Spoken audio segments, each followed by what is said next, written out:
अक्सर गांव देहात में लोग डायन का चर्चा करते हैं। लोग डायन की कहानियां सुनाते हैं और ये तो मुझे नहीं पता कि डायन होती है या नहीं। डायन की कहानी या भूत प्रेत की कहानी डरावनी तो होती है। कोई भी जब डायन की कहानी सुनाता है तो डर जाता है। वो सोच में पड़ जाता है कि क्या सच में डायन होती है। मुझे तो नहीं पता कि डायन होती है या नहीं, लेकिन मैंने कहानियां इतनी ज़्यादा सुनी है कि मैं उससे यकीन करने पर मजबूर हूँ कि हो सकता है इस नाम की कोई बला भी इस दुनिया में मौजूद हो, या फिर ये सिर्फ इंसान के अंदर का बसा हुआ डर मात्र है। पर जो भी कुछ होए, गांव देहात के लोग डायन पर विश्वास करते हैं। वे एक दूसरे से डायन की कहानी भी कहते हैं। गांव देहात के लोग कहते हैं कि डायन बहुत ही शातिर होती है। वो अपने दुश्मन को मारने या फिर उससे अपना बदला लेने के लिए डायन विधि शक्ति अपनाती है। डायन विधि सीखना बहुत आसान होता है, पर एक बार डायन बन जाने के बाद डायन विधि का भूल पाना नामुमकिन हो जाता है। उसे अपनी जान और इस विधि में निपुण होने के लिए किसी की बलि लेना पड़ती है। डायन अपनी विधि से किसी को भी मार सकती है। अगर इस दुनिया में कुछ मंत्रों के उच्चारण मात्र से किसी के मन को शांति मिलती है, तो कुछ मंत्र ऐसे भी होते हैं जिस मंत्र के उच्चारण से किसी की जिंदगी बर्बाद भी हो सकती है। बड़े बड़े साधु संत सिर्फ मंत्र को सिद्ध करने में न जाने कितने साल लगा देते हैं। मंत्र सिर्फ उसी समय काम कर सकता है जब वो सिद्ध हो जाए। इस तरह डायन भी अपने मंत्रों को सिद्ध करने के लिए किसी की बलि देती है। वो कहीं पर एकांत जगह पर उन मंत्रों को सिद्ध करने के लिए अनुष्ठान करती है। डायन बहुत ही चालाक होती है और वो अगर किसी के पीछे पड़ जाए तो उसे बर्बाद कर या फिर मौत के घाट उतार कर ही छोड़ती है। आज मैं आपको एक कहानी अपने दोस्त की सुना रहा हूँ। मुझे तो अब तक यकीन नहीं हो रहा है कि कोई औरत डायन भी बन सकती है या नहीं, लेकिन मेरे दोस्त के साथ ये सच्ची घटना हुई, जिसके बाद उसने मुझे बताया कि भाई डायन होती है। अब मुझे तो नहीं पता कि ये डायन थी या नहीं, पर उसकी कहानी मुझे भी 90% तक सच लगी। बहुत पहले की बात है। किसी गांव में एक छोटा सा परिवार रहा करता था। एक माँ, उसका बेटा और एक खूबसूरत सी बहू। उस औरत की बहू बहुत ही समझदार थी, हमेशा अपनी सास की सेवा करती थी। उसकी सास भी उसे बहुत मानती थी। कहीं भी जाती तो अपनी बहू को साथ लेकर जाती। घर परिवार बहुत अच्छा चल रहा था। खुशहाली ही खुशहाली उनके घर में थी, क्योंकि घर में कोई लड़ने झगड़ने वाला नहीं था। घर के हर कोई बहुत ही खुशी अपना जीवन बिता रहे थे। एक दिन की बात है, सास और बहू दोनों खेत में काम करने के लिए गई हुई थी। सास और बहू खेत में धान की बुआई करने गई थी।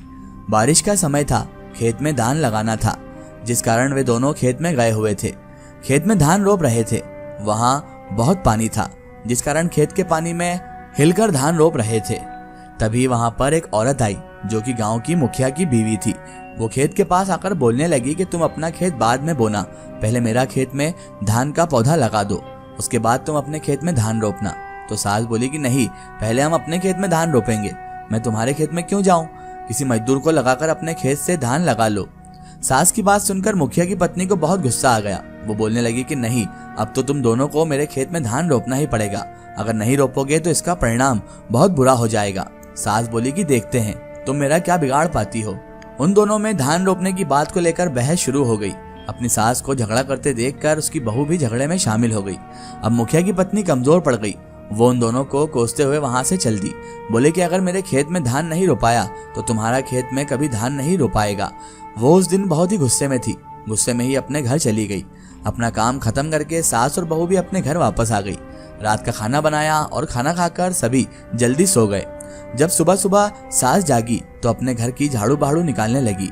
घर का सारा काम जल्द खत्म करके वापस खेत में जाना था, पर उस सुबह जब सास जागी तो घर आंगन की झाड़ू वाड़ू निकालने लगी। जब अपने आंगन में झाड़ू मार रही थी तो अचानक उसकी नजर घर की दीवार पर पड़ी, जहां पर बहुत से खून के धब्बे लगे हुए थे। खून का धब्बा देखकर वो घबरा गई और दौड़कर अपने बेटे के कमरे की तरफ गई और अपने बेटे को जगाने लगी। बेटा उठो, जल्दी से उठो, बहुत बड़ा अपशगुन हो गया है। उसका बेटा और बहू दोनों घर के बाहर निकले। जैसे ही दोनों ने भी देखा कि उसके घर की दीवार पर खून का धब्बा लगा हुआ था, तो वो सब डरने लगे। वे सोचे कि कोई जानवर रात के समय यहाँ से शिकार करके गुजरा होगा, जिसका खून दीवार पर लग गया होगा। पर जानवर अपने शिकार को दीवार से घसीटकर कैसे ले जा सकता है? वे सभी अपनी बकरी और मुर्गी को देखे जो सही सलामत थी। अब किसी के कुछ भी समझ में नहीं आ रहा था कि खून का धब्बा दीवार में कैसे लगा। दिन भी निकल आया। गांव के बहुत से लोग उसके घर के पास इकट्ठा हो गए। सभी अपना अपना दिमाग लगाने लगे कि खून का धब्बा दीवार पर कैसे आया। सब अपनी अपनी राय मशवरा देने लगे कि ऐसा हुआ होगा, वैसा हुआ होगा। पर कुछ देर के बाद उस औरत की बहू की अचानक तबीयत खराब हो गई। देखते ही देखते उसकी बहू चक्कर खाकर वहीं पर गिर गई।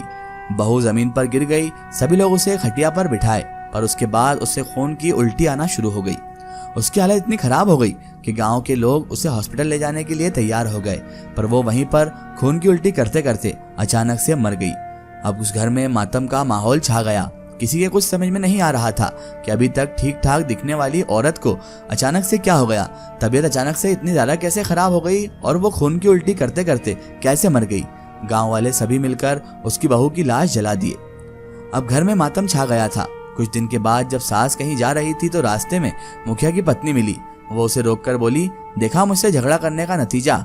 अगर उस दिन तुम और तुम्हारी बहू मुझसे झगड़ा नहीं करती और मेरे खेत में धान रोप देती तो आज वो जिंदा रहती। कोई नहीं जानता कि मैं एक डायन हूँ। मैंने ही तुम्हारी बहू को खाया है, उसकी जान मैंने ही ली है। तुम्हारे घर की दीवार पर जो खून का धब्बा था वो किसी और का खून नहीं बल्कि तुम्हारी बहू का ही खून था। मैं जानती थी कि तुम सीधी तरह नहीं मानोगी, इसीलिए मैंने तुमसे ये आली साजिश अपनाई ताकि तुम्हें यकीन हो जाए कि किसी डायन से कभी पंगा नहीं लेना चाहिए। जैसे ही उस सास ने इसकी ये बात सुनी तो वो इसके ऊपर झपट्टा मारी, लेकिन वो डायन बहुत ताकतवर थी। उसने इसकी सास को वहीं पर धक्का दिया और उसकी सास नीचे गिर गई और वो जोर जोर से हंसने लगी डायन, और कहने लगी कि तू एक डायन से नहीं लड़ सकती बुढ़िया। अगर तू मेरे ज्यादा हत्थे चढ़ी तो तुझे भी मौत के घाट उतार दूंगी और तेरे बेटे को भी। और अब यहाँ से चले जा, वरना यहीं पर तुझे तेरा काम तमाम करके यहीं पर गाड़ दूंगी अगर मुझसे भिड़ी तो। मुखिया की पत्नी उसे रोकते हुए बोली कि मैं एक डायन हूँ, अगर ये बात किसी को बताई तो अच्छा नहीं होगा। अभी तो तूने तेरी बहू को खोया है, अगर ये बात किसी को पता चली और मेरा राज खुला तो मैं तेरे बेटे को भी जान से मार दूंगी और तू अपने बेटे को भी खो देगी। समझ गई ना? मैं तुझे ये बात हिंदी में समझा रही हूँ। अगर तूने किसी से मेरी डायन होने की बात कही तो तेरा बेटा और तू दोनों मौत के घाट उतार दिए जाओगे। सास बहुत जरा डर गई और वो चुपचाप वहां से बेचारी अपने घर वापस आ गई और अपने बेटे के सामने आकर बहुत जोर जोर से रोने लगी। उसने कहा कि बेटा, मुझसे बहुत बड़ा अनर्थ हो गया। मेरी ही वजह से हमारी बहू हमसे दूर चले गई। मैं ही इन सब की कसूरवार हूँ, मुझे जीने का कोई हक नहीं। बेटा तू मुझे अपने हाथों से मार दे। अपनी माँ की ऐसी बातें सुनकर उसका बेटा बड़ा हैरान हो गया और परेशान हो गया और वो भी रोने लगा कि माँ तुझे क्या हो गया? तू ऐसी अनाप शनाप बातें क्यों कर रही है? ऐसा क्या हो गया है कि तू अपने आप को दोषी ठहरा रही है? तूने तो कुछ भी नहीं किया, मेरे सामने की बात है कि वो अपनी खुद की मौत मरी है। तो उसकी माँ ने कहा, नहीं नहीं, ऐसा नहीं हो सकता, वो खुद की मौत नहीं मरी है, उसे एक डायन ने मारा है बेटा। आज मुझे उस बात की पूरी सच्चाई मालूम पड़ी है। जैसे ही उसके बेटे ने डायन का नाम सुना तो कहने लगा, माँ तू कैसी बहकी बहकी बातें कर रही है? तो उसने कहा, मैं बहकी बातें नहीं कर रही बेटा, यही सच है। एक डायन थी जो कि मुखिया की पत्नी है, लेकिन तू वादा कर कि तू ये वाकया किसी को नहीं बताएगा, ना ही उससे कोई बदला लेगा। वो बहुत खतरनाक डायन है बेटा। उस बेटे ने कहा कि हाँ ठीक है माँ, तू मुझे पूरी बात बता। तो उसने सारी बात अपने बेटे को बताई कि किस तरह मुखिया की पत्नी की बात ना मानने पर उसने हमारी बहू को मौत के घाट उतार दिया है। लेकिन ये डायन को ये बात पता चल गई कि उसकी माँ ने उस बेटे को भी बता दिया है। जैसे ही दूसरे दिन उसकी माँ सब्जी लेने जाती है तो वो डायन उसे भी मौत के घाट उतार देती है और उसको इतनी भयानक मौत मारती है कि उसका सर उसके धड़ से अलग कर देती है। जैसे ही बेटे को ये बात मालूम पड़ती है तो समझ जाता है कि ये काम मुखिया की पत्नी का ही है। उसके बाद वो मुखिया की पत्नी पर नजर रखने लगता है। वो खेत में ही जाकर अपनी मंत्र सिद्ध करती थी जिससे उसकी और ताकत बढ़ती जा रही थी। एक दिन मौका पाकर उसने पीछे से जाकर उसके सर में दराती मार दी, जिसकी वजह से वो डायन वहीं पर तड़प तड़प कर मर गई और उसने अपनी माँ और अपनी बीवी का बदला उस डायन से ले लिया। जब मुखिया को और लोगों को मालूम पड़ा कि मुखिया की पत्नी एक डायन थी तो वो सब आश्चर्यचकित हो गए। वो सब हैरानी में पड़ गए और बाद में उस लड़के के शुक्रगुजार हुए कि तुमने हमारे गांव को एक डायन से बचा लिया।